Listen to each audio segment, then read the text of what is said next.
Welcome to Motivated to Lead podcast, helping you become a better leader. I'm your host, Mark Klingsheim. Hi, everyone. Thanks again for joining us for our podcast this week. My name is Mark Klingsheim with SEMA Partners. Each week, we interview leaders and they share lessons learned from their careers. Our goal is to help you become a better leader. This week, we're happy to have join us Doug Hoekstra. Doug was a senior executive in the finance area at Medtronic. He had a 30-year career there until he retired in 2021. He held the position of vice president and global controller for 12 years, and he co-chaired the finance executive committee at Medtronic, and he has some great thoughts he's going to share around leadership and managing your career. Looking forward to today's conversation with Doug. Well, I guess for our listeners, could you give us just a little bit of your story, a little bit of your background and your career? Yeah, sure. Well, first of all, I'll start from the very beginning. Born and raised in St. Paul, Minnesota. Went from there, graduated from the University of Minnesota, which seems like a really long time ago at this stage. Went to KPMG and worked there for about 6.5 years. Then I joined Medtronic and originally started intending to only be at Medtronic 5 years, but it turns out I ended up staying there for 30 years. So surprisingly, as I look back at it, but had a wonderful career there, great opportunity, really a gift to work at the company.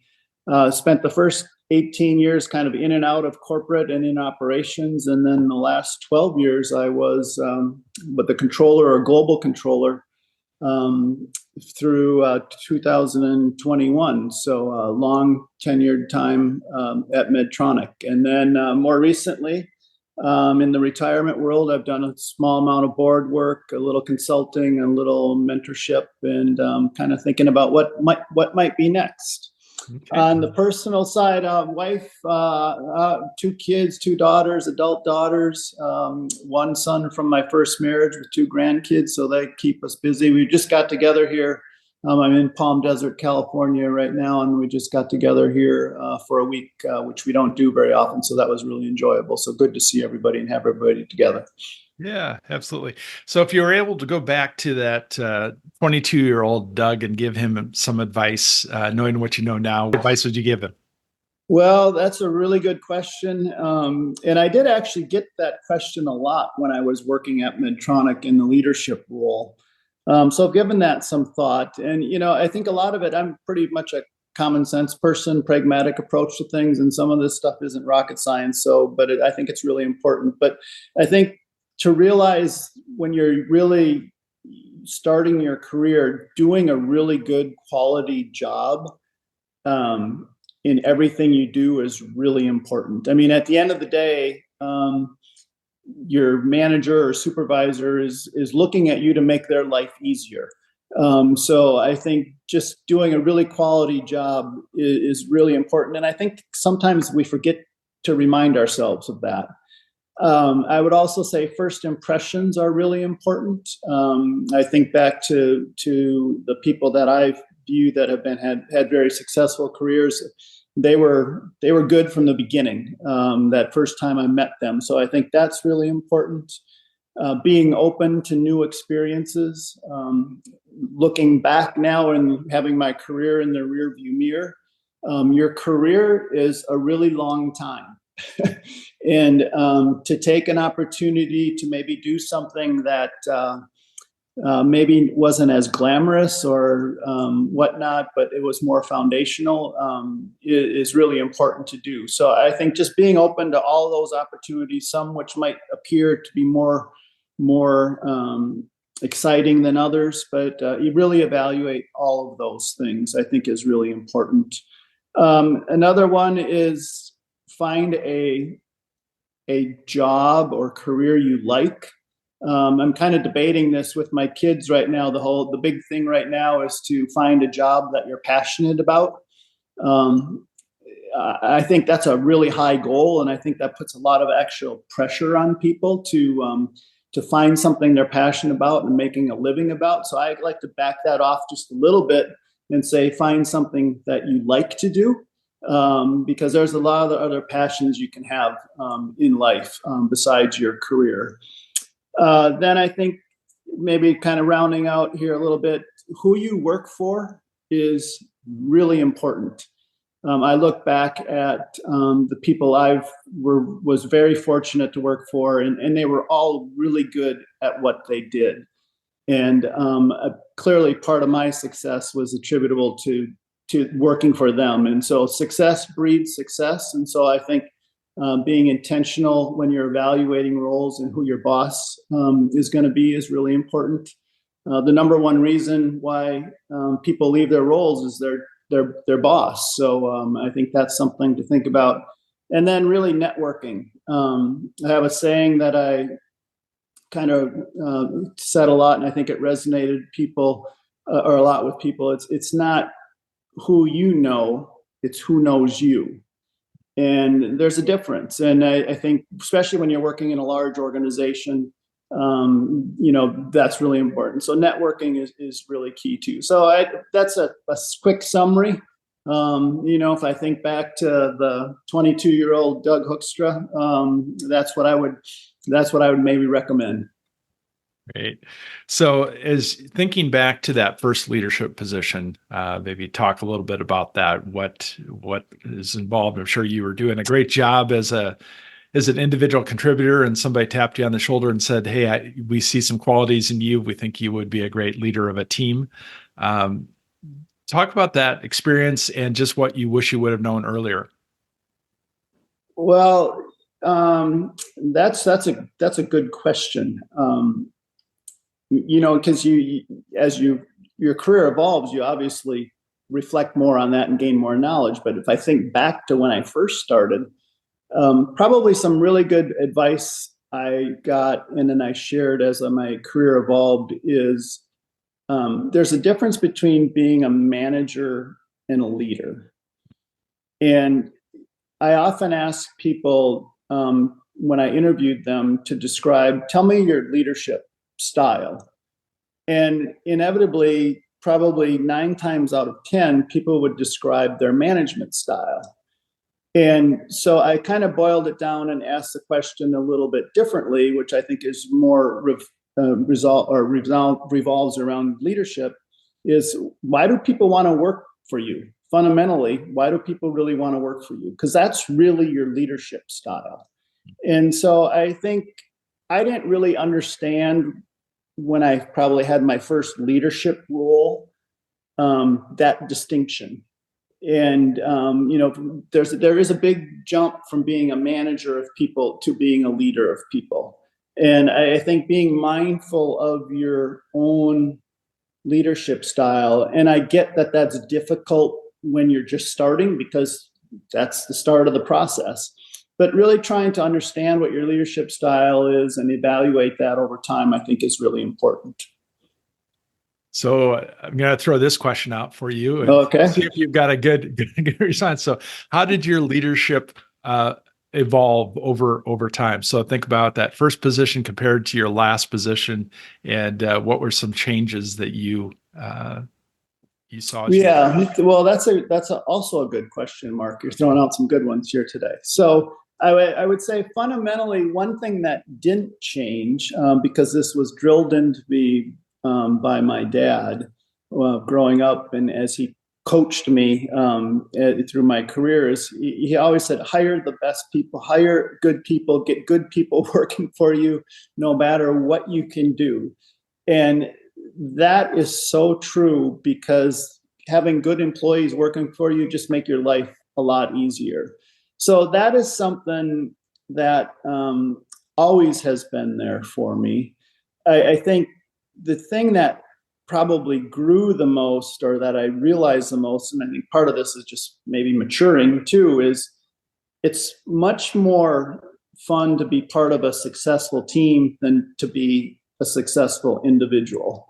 And so I think I really focused a lot more on fostering team effectiveness as my career evolved, because and clearly one of the more rewarding things as I ended my career is just watching the people who worked for me evolve their careers and grow into strong leaders.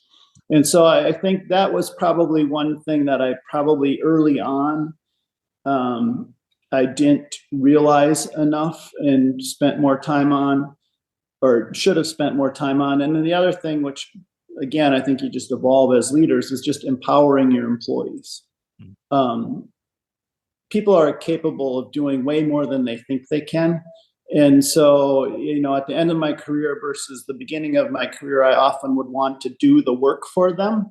Right. Clearly, at the end of my career, it was like, no, I'll give you the direction. You're way smarter than I am. You can figure it out, and we can go from there. So I think that's kind of how things evolved a little bit. And then I think the other thing that I probably learned, we had a leadership conference at Medtronic a long time ago, and the CEO of Cisco was presenting. And one thing that he said that I fundamentally remember is leadership is all about delivering results. Good leaders deliver results, and I think that's so true. And it's really at every level. It's not even at just leadership levels. It's at an employee level. It's at a team level. If you're part of a team, it will be viewed as successful if you deliver those results, no matter what those results are. Yeah. Great advice. So I know you are a part of something that was probably your largest project, I think, probably the merger of Covidien and Medtronic Yes. a number of years ago.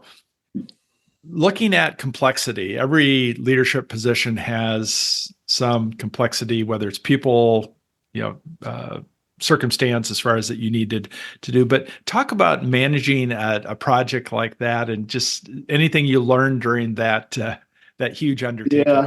Yeah. Well, you're bringing back a lot of memories. Actually, I remember my boss Gary Ellis, who was the CFO at the time of Medtronic, called me in and he told me what was happening. And he said to me, he goes, well, how are you going to integrate this? How are you going to do this? And, here I am having no idea what had happened or what was happening, being thrown this big thing of, okay, we're going to merge these two really significant organizations together. And, so I'm a problem solver. So the brain started spinning and I started thinking about, okay, how are we going to get this done? But at the end of the day, it really comes back to the people involved. And immediately we put a team together from both sides of Medtronic side and Covidien, and we identified the high performing people and put those people in charge of integrating the two organizations. And, fundamentally at its core, back to my original thing of what I would do, say to a 22-year-old starting their career, it's, a future leader, it's all about the people. And good people are capable of so many things. And I think both on the Covidien side and the Medtronic side, put the best people on the integration project. And the good news is on the Covidien side, the company that was being acquired, the attitude of that organization towards integration was really positive. They had done many acquisitions themselves, and so they knew what it was like. And the attitude that the whole Covidien team and organization had towards being successful in this integration was really critical as well. I often thought, because that was a big undertaking that went on for a good 5 years probably, and took a lot of effort on a lot of people, including myself. I often thought I would not want to do that again, just because to have two large organizations like that aligned so much on being successful on integrating the company, I just don't know that could happen again. And that's really a credit to the executive leadership and the CEOs at the time. So, but yeah, that's a good one. That brings back a lot of memories, a lot of positive memories of that whole project, even though it was very, very significant and very demanding. Sure. And I'm sure you've seen this. There's lessons that we learn from watching people's success, but there's also lessons that we learn from watching people that maybe start out well, but they don't finish well, and they derail themselves as far as a career. What are some common mistakes that you've seen over the years that new leaders make as far as they're moving into those new roles? I think from when I started my career to where things are today, things have changed a lot in the work environment. And so I think, what I always said, and this is kind of maybe making it simple, I just remember people when I started my career, doing the yelling and screaming thing, right? And that just doesn't work in today's environment. And so I think being mindful of the people around you and taking care of them and really focus on treating them and respecting them as people is super, super important. I think the other thing that I learned, and I saw this, people fail because of this, is I think leadership is all about being authentic and being yourself. And I always say if you're a different person behind closed doors in the board meeting than you are out in public, you're not authentic. And I did see examples of that where, people would go in front of a group and you'd look at them and you would go, who are you? You're completely different. And so I think that whole focus on authentic leadership, which Bill George, the former CEO of Medtronic, wrote a book on that a while ago when I was kind of in my early stages of my leadership career. I think that's so, so important to, be yourself, because that's who you are, and don't try to be somebody different. It just doesn't work, and people see through it over time. And so that would be the answer to that. Good question. So tell me a couple books that you think that you encourage other leaders to read that it's been. Yeah, that's a good one too. Bill George's book on authentic leadership would be one of them. I found that, and I don't know if it was just the timing was right, but that I resonated with a lot of that, and that really helped me. There's so much information out there, and I've read a lot of different books. The one that sticks with me is probably the most is Stephen Covey's 7 Habits. His phrases of being proactive, thinking win-win, begin with the end in mind. I use those a lot throughout my career, and still to this day, I think they make a ton of sense. So that would probably be the one that sticks with me the most. I'm not a huge book reader, but those are ones that did resonate with me quite a bit. So outside of work, what do you do to recharge? And I should say that you do work, but you've got more free time now. Well, let's see. When I was working, I would work out and run, would be kind of the things that I would do to recharge. Now being in retirement and having more time, I probably work out a little less, run a little less, but have picked up hiking, playing pickleball, and playing more golf are kind of my things to just kind of recharge. I'm very active, so I like to be active, but I'm shifting as my body is telling me certain things aren't good for me anymore. So what parting advice would you give a newer up and coming leader? Yeah, well, that's interesting. Again, looking back in the rearview mirror of my career, I think probably the two things that I would say. One is really focus on work-life balance. Demanding roles can be all-consuming, and I clearly had a demanding role for a really long time, and I got out of kilter on work-life balance. Not bad, but it came as a sacrifice to family and whatnot. And I think the younger generation, at least from what I can tell, is much more focused on that, which I think is a good thing, versus my generation. And so I think that is really important. You can have work, you can be really successful and have good work-life balance. It is possible to do. So I think that would be one. The second thing I would probably highlight is just really set your sights high. I think back for me individually, I think back when I was just starting out my career, kind of what my aspirations were versus what I ended up at.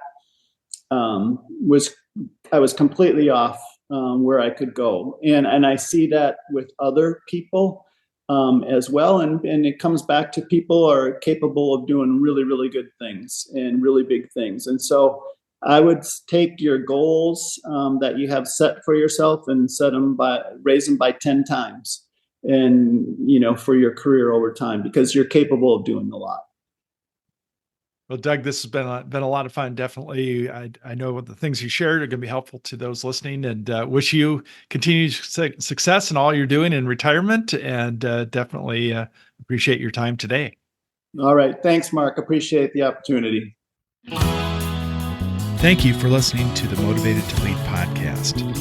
Please subscribe on iTunes. You can also see a video version of this interview at motivatedtolead.com. This podcast is brought to you by SEMA Partners, helping you find your next great leader.